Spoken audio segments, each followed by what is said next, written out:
नमस्कार दोस्तों, स्वागत है आपका आपके अपने YouTube channel SKR study point में। दोस्तों, मैं हूं रंजीत सिंह और आप देख रहे हैं SKR स्टडी पॉइंट। दोस्तों, आज है 1 मई और मैं आपके सामने हाजिर हूं 1 मई का डेली करंट अफेयर्स लेकर। दोस्तों, मैंने इस वीडियो में सभी महत्वपूर्ण प्रश्न शामिल किए हैं जो आपकी परीक्षा की दृष्टि से बहुत ज़्यादा महत्वपूर्ण हैं। दोस्तों, मैंने इस वीडियो में प्रश्न से संबंधित उसके कुछ स्टैटिक जीके भी शामिल किए हैं जो आपकी परीक्षा की दृष्टि से बहुत ज़्यादा महत्वपूर्ण है और आपके आगामी परीक्षाओं में बहुत ज़्यादा कारगर होंगे। दोस्तों आपका आज का पहला प्रश्न है कि भारत अर्थ मूवर्स लिमिटेड यानी कि BEML के नए CMD पद पर किसे नियुक्त किया गया है। तो दोस्तों आपके ऑप्शन है अमित बनर्जी, सुरेश मान, गगननाथ सिंह या इनमें से कोई नहीं। तो दोस्तों आपका राइट आंसर होगा अमित बनर्जी। जी हाँ दोस्तों, अमित बनर्जी को BEML के नए CMD पद पर नियुक्त किया गया है। दोस्तों अमित बनर्जी वर्तमान में रेल एवं मेट्रो लिमिटेड के निदेशक पद पर कार्यरत हैं। दोस्तों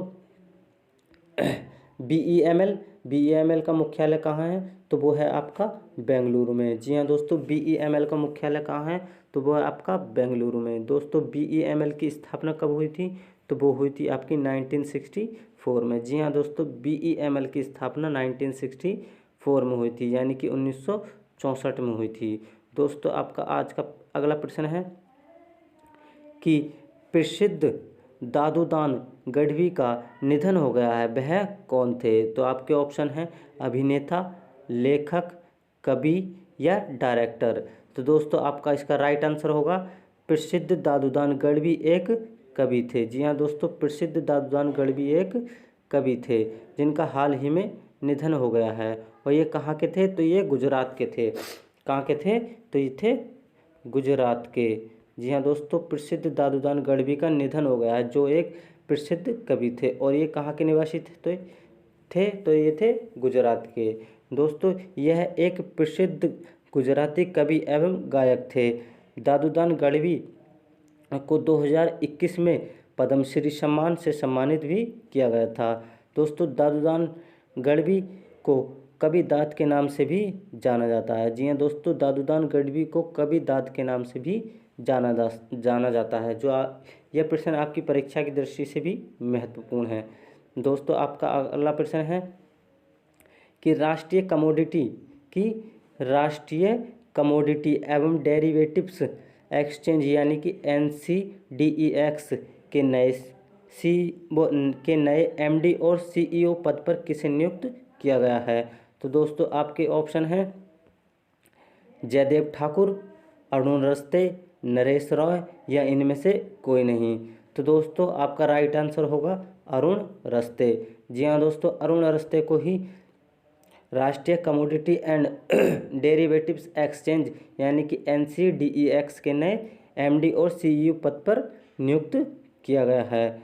तो दोस्तों इनके बारे में कुछ और बातें जान लेते हैं कि सेबी ने राष्ट्रीय कमोडिटी एंड डेरिवेटिव एक्सचेंज यानी कि NCDEX के नए MD और CEO अरुण रस्ते को नियुक्त किया गया है।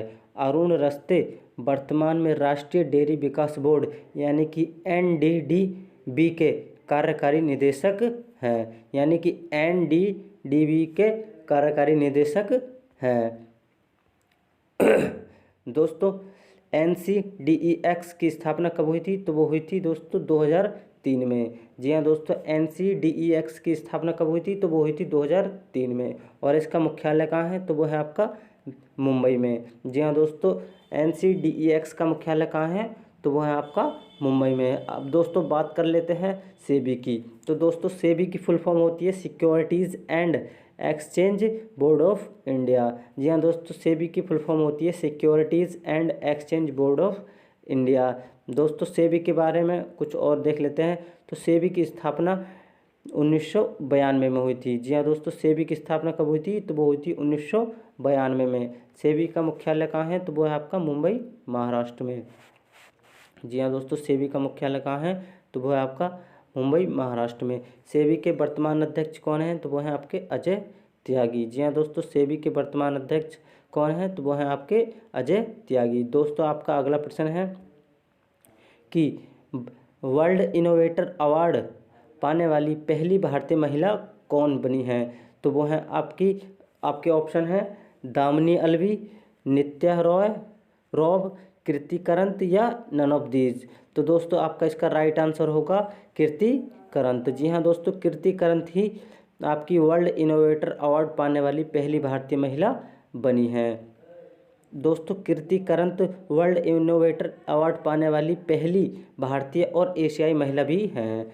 जी हाँ दोस्तों, कृति करंत वर्ल्ड इनोवेटर अवार्ड पाने वाली पहली और एशिया की भी पहली महिला हैं। दोस्तों आपका अगला प्रश्न है कि अंतर्राष्ट्रीय नृत्य दिवस कब मनाया जाता है? तो दोस्तों आपके ऑप्शन हैं 21 अप्रैल को, 29 अप्रैल को, ये 26 अप्रैल को या फिर 30 अप्रैल को। तो दोस्तों आपका इसका राइट आंसर होगा 29 अप्रैल। जी हाँ दोस्तों, 29 अप्रैल को ही अंतर्राष्ट्रीय नृत्य दिवस मनाया जाता है। तो दोस्तों 2021 में अंतर्राष्ट्रीय नृत्य दिवस की थीम क्या है? तो वो है आपकी पर्पज़ ऑफ डांस, यानी कि नृत्य का उद्देश्य। जी हाँ दोस्तों, नृत्य का उद्देश्य यानी कि पर्पज़ ऑफ डांस ही 2021 में अंतर्राष्ट्रीय नृत्य दिवस की थीम है। दोस्तों जिन जॉर्जेस नोबरे की जयंती चिन्हित करने के लिए 29 अप्रैल को यह दिवस मनाया जाता है। जी हाँ दोस्तों, जिन जॉर्जेस नोबरे की जयंती चिन्हित करने के लिए 29 अप्रैल को यह दिवस मनाया जाता है। दोस्तों आपका अगला प्रश्न है कि सीमा सड़क संगठन यानी कि बीआरओ की पहली महिला कमांडिंग अधिकारी कौन बने हैं? आपके ऑप्शन हैं मेघना रावत, नेक्सी पॉल, वैशाली हिवाशे या नन ऑफ दीज। तो दोस्तों आपका इसका राइट आंसर होगा कि वैशाली हिवाशे।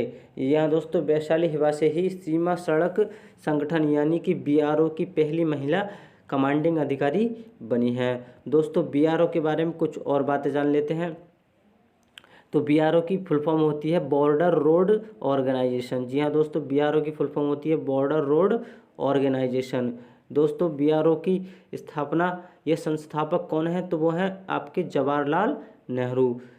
जी हाँ दोस्तों, बीआरओ के संस्थापक कौन हैं? तो वो हैं आपके जवाहरलाल नेहरू। बीआरओ का मुख्यालय कहाँ है? तो वो आपका न्यू दिल्ली में। जी हाँ दोस्तों, बीआरओ का मुख्यालय कहाँ है? तो वो आपका न्यू दिल्ली में। दोस्तों आपका अगला प्रश्न है कि मनोज दास का 87 वर्ष की आयु में निधन हो गया, वह कौन थे? जी हाँ दोस्तों, प्रश्न है आपका कि मनोज दास का 87 वर्ष की आयु में निधन हो गया, वह कौन थे?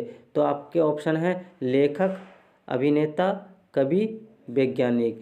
दोस्तों आपके ऑप्शन हैं लेखक, अभिनेता, कवि और वैज्ञानिक। तो दोस्तों आपका इसका राइट आंसर होगा लेखक।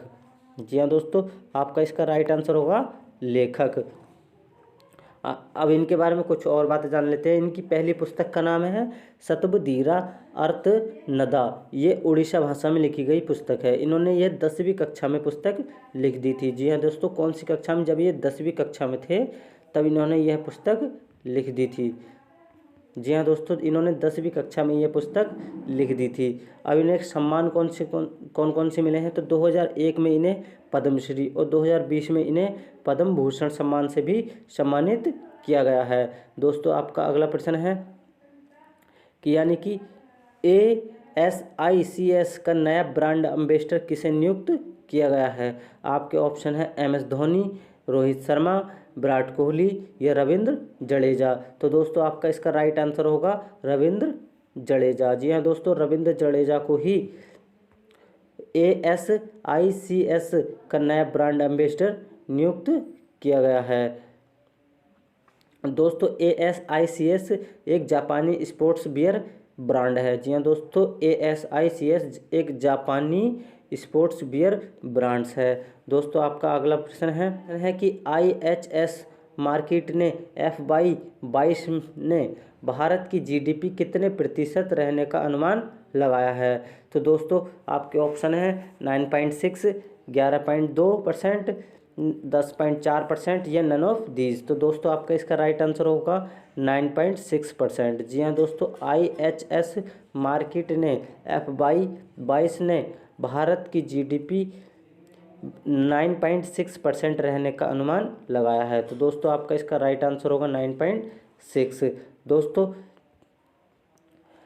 IHS ने 2020 और 21 में भारत की जीडीपी 10.7 रहने का अनुमान लगाया था और 2021-22 में भारत की जीडीपी कोरोना के कारण 9.6 रहने का अनुमान लगाया है। तो दोस्तों इसका राइट आंसर होगा 9.6।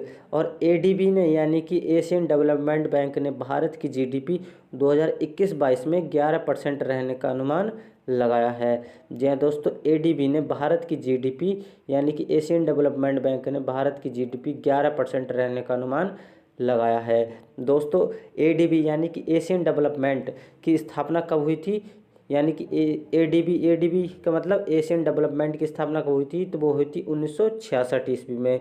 दोस्तों इसका मुख्यालय कहाँ है, तो वो है आपका मनीला। दोस्तों ADB के वर्तमान अध्यक्ष कौन है, तो वह है मासात्सुगु असाकावा। जी हाँ दोस्तों, मासात्सुगु असाकावा ही ADB के वर्तमान अध्यक्ष हैं।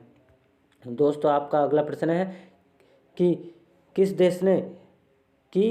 देश ने बौद्ध मंदिर में 3,30,000 मोमबत्तियां जलाकर गिनीज वर्ल्ड रिकॉर्ड बनाया है, तो वो आपका राइट आंसर होगा थाईलैंड। जी हाँ दोस्तों, थाईलैंड के एक मंदिर में, बौद्ध मंदिर में यानी कि 3,30,000 मोमबत्तियां जलाकर Guinness book of world record बनाया है, तो वो है आपका थाईलैंड। जी हाँ दोस्तों, थाईलैंड ने ही बौद्ध मंदिर में 3,30,000 मोमबत्तियां जलाकर गिनीज वर्ल्ड रिकॉर्ड बनाया है। दोस्तों थाईलैंड की राजधानी क्या है, तो वह आपकी बैंकॉक। जी हाँ, थाईलैंड की राजधानी क्या है दोस्तों, तो वह आपकी बैंकॉक। दोस्तों थाईलैंड की मुद्रा क्या है, तो वह आपकी थाई बाट। जी हाँ दोस्तों, थाईलैंड की मुद्रा क्या है, तो वह आपकी थाई बाट। दोस्तों मैंने इस वीडियो में सभी महत्वपूर्ण प्रश्न शामिल कर लिए हैं जो आपकी परीक्षा की दृष्टि से बहुत ज़्यादा महत्वपूर्ण हैं। दोस्तों इसी तरह की डेली करंट अफेयर्स और स्टैटिक जीके से संबंधित वीडियो देखने के लिए आप हमारे चैनल को ज़रूर सब्सक्राइब करें और अगर वीडियो अच्छी लगी हो तो वीडियो को लाइक करें और अपने दोस्तों के साथ शेयर ज़रूर करें। अब मिलते हैं नेक्स्ट वीडियो में, तब तक के लिए take care and bye bye.